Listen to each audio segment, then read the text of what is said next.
Israel की सेना ने वेस्ट बैंक में बड़े ऑपरेशन को अंजाम दिया है। इजरायल की सेना ने जेनिन शहर में एक मस्जिद पर हमला किया। खबर है कि हमास के आतंकवादी इस मस्जिद में छिपे हुए थे और मस्जिद में बने बंकर में छिपे आतंकवादी इजरायल पर हमले की प्लानिंग कर रहे थे।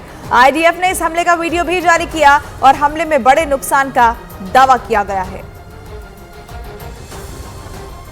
मस्जिद के बंकर में आतंकियों के छिपे होने का दावा इजरायल की तरफ से किया गया।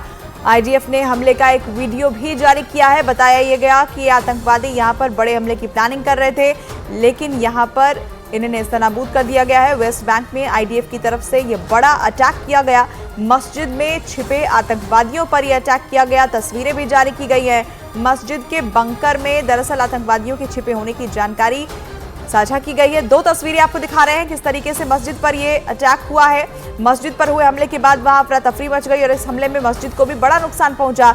दावा किया गया कि इस मस्जिद में आतंकी छिपे हुए थे, जिस पर इजरायल की तरफ से हमला किया गया। इस हमले में 2 डॉक्टरों की मौत की खबर भी सामने आ रही है। हमले के बाद वहां पर तबाही की तस्वीरें दिखाई दे रही हैं, लेकिन बड़ी जानकारी ये कि इस जगह पर आतंकी छिपे हुए थे और यही वजह रही कि यहां अटैक किया गया।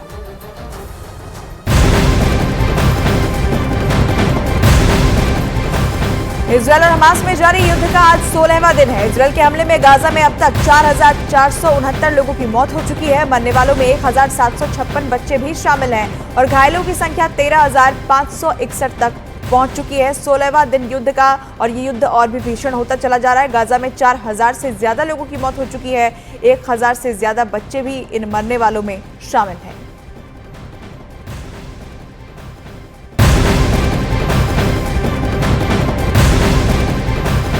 हमास से जारी जंग के बीच इजरायल के चीफ ऑफ स्टाफ का बड़ा बयान सामने आया है। इजरायल के chief of staff general Herzi Halevi ने कहा कि इजरायल की सेना गाजा में घुसकर हमास को खत्म करेगी। उन्होंने कहा कि हम हमास के आतंकियों और उसके बुनियादी ढांचे को नष्ट करने के लिए ऑपरेशन की शुरुआत करेंगे, तो हमास को खत्म करने के लिए सेना गाजा में घुसेगी और इसके लिए तैयारी भी शुरू की जा चुकी है।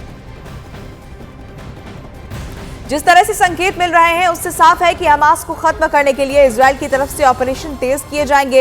इजरायल के चीफ ऑफ स्टाफ से पहले वहां के प्रधानमंत्री नेतन्याहू और इजरायल के रक्षा मंत्री भी गाजा में बड़े ऑपरेशन की बात कह चुके हैं।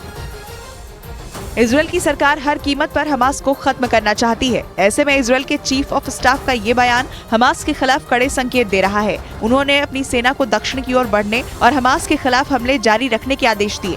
जवानों को हर उस इमारत को नष्ट करने के आदेश दिए गए हैं जहां से हमास की गतिविधियां संचालित हो रही हैं। इजरायल की सेना पहले ही गाजा पट्टी को चारों तरफ से घेरे हुए है और जमीनी ऑपरेशन शुरू करने के लिए उन्हें बस एक आदेश का इंतजार है, जिसके बाद हमास के आतंकियों पर हवाई हमले के साथ साथ जमीनी हमले भी शुरू हो जाएंगे। गाजा पट्टी में इजरायल की सेना जमीनी ऑपरेशन के लिए तैयार तो है, लेकिन इजरायल के लिए ये इतना आसान नहीं होगा, क्योंकि गाजा को हमास ने गुरिल्ला युद्ध का वो मैदान बना दिया है जहां इजरायल की सेना फंसकर रह जाएगी। ऐसा इसलिए क्योंकि गाजा की जमीन के नीचे हमास ने अपने आतंक की नई बस्ती बसा ली है। हमास का ये पाताल लोक इजरायली सेना के ग्राउंड ऑपरेशन की सबसे बड़ी चुनौती साबित होगा।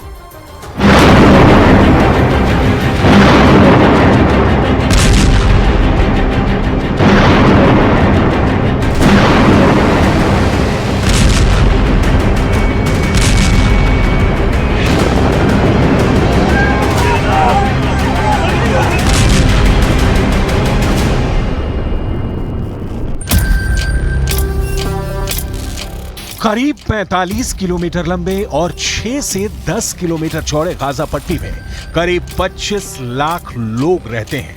ऊपर से देखने पर गाजा पट्टी एक घनी आबादी वाला इलाका नजर आता है, जहां बाकी शहरों की तरह घर, दुकान, स्कूल, अस्पताल, मस्जिद और दफ्तर दिखते हैं। लेकिन ये सिर्फ गाजा की ऊपरी झलक है। गाजा की जमीन के नीचे एक अलग दुनिया है। शहर के नीचे सुरंगों का शहर। ये है हमास का पाताल लोक। हमास का दावा है कि उसने गाजा के नीचे करीब 500 किलोमीटर लंबी सुरंगों का अंडरग्राउंड नेटवर्क बिछा रखा है, जिनके एक्सेस पॉइंट इमारतों, स्कूलों, अस्पतालों और मस्जिदों में है। बहुत संभव है कि 7 अक्टूबर को इजरायल पर किए गए हमले में हमास ने ऐसी किसी सुरंग का इस्तेमाल किया होगा जो जमीन के नीचे नीचे इजरायल के बेरी गांव के पास निकलती होगी। तभी तो हमास के आतंकी गाजा पट्टी से करीब 900 किलोमीटर दूर इजरायल के पहले गांव में घुस गए और इजरायली सेना को भनक तक नहीं लगी। कुछ रिपोर्ट्स के मुताबिक किबुत्ज के पास एक सुरंग के एग्जिट पॉइंट का पता चला है, जहां दर्जनों इजरायली नागरिकों का कत्ल किया गया।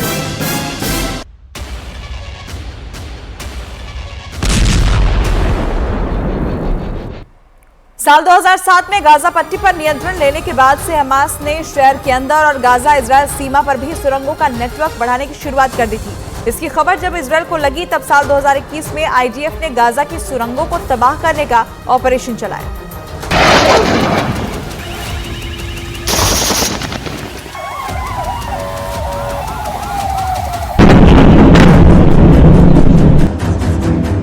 इजरायली सेना का दावा था कि उन्होंने गाजा में 100 किलोमीटर लंबी टेढ़ी मेढ़ी सुरंगें तबाह कर दी हैं, लेकिन हमास ने दावा किया कि कई दिनों तक चलाए गए इजरायली ऑपरेशन में महज 5% सुरंगी नेटवर्क को ही नुकसान पहुंचाया जा सका। हमास की सुरंगें इजरायल डिफेंस फोर्स के लिए उस भूल भुलैया की तरह हैं, जिसमें घुसने के बाद उनका निकलना मुश्किल हो जाएगा और इसका फायदा उठाकर हमास के आतंकी इजरायली सेना को बड़ा नुकसान पहुंचा सकते हैं। हमास ने गाजा पट्टी में सुरंगों का ऐसा नेटवर्क बनाया है जिसका इस्तेमाल हमास के लड़ाके इजरायल सेना की नजरों से बचकर अपने मिशन को अंजाम देने के लिए करते हैं। जमीन के ऊपर हमास के लड़ाके हर वक्त इजरायल की नजरों के सामने होते हैं। ऐसे में इजरायल जब चाहे तब उन्हें निशाना बना सकता है, लेकिन जमीन के नीचे सुरंगों में घुसने के बाद उनके बारे में पता लगाना काफी मुश्किल हो जाता है। हमास की इन सुरंगों में सिर्फ एक जगह से दूसरी जगह जाने का ही रास्ता नहीं है, बल्कि जमीन के नीचे हमास के हथियारों का जखीरा मौजूद है, रिफ्यूजी कैंप हैं और यहां तक कि हमास के घायल लड़ाकों के इलाज के लिए अस्पताल भी हैं। गाजा के नीचे बिछी सुरंगें ही हमास के इन ठिकानों तक ले जाती हैं। यही नहीं, जमीन के ऊपर बने ठिकानों में जाने के लिए भी हमास के आतंकी इन्हीं सुरंगों का इस्तेमाल करते हैं। इसीलिए हमास ने 7000 रॉकेट एक जगह जमा कर लिए और इजरायल को पता भी नहीं चला। जानकारी के मुताबिक हमास ने पूरे गाजा पट्टी में 1300 सुरंगों का जाल बिछाया है, जो 500 किलोमीटर क्षेत्रफल वाले इलाके में फैली हुई हैं। इन सुरंगों में हमास ने आपातकालीन स्थिति में महीनों तक छिपने के लिए रसद का भी इंतजाम किया हुआ है। एक अनुमान के मुताबिक 2007 से गाजा के नीचे सुरंगों के निर्माण पर हमास ने करीब 800 करोड़ रुपए खर्च किए हैं। अलग अलग एजेंसियों को मिली जानकारी के मुताबिक इन सुरंगों की गहराई तकरीबन 18 से 20 मीटर की होती है, जबकि एक टनल की लंबाई करीब 1.5 से 2 किलोमीटर की होती है।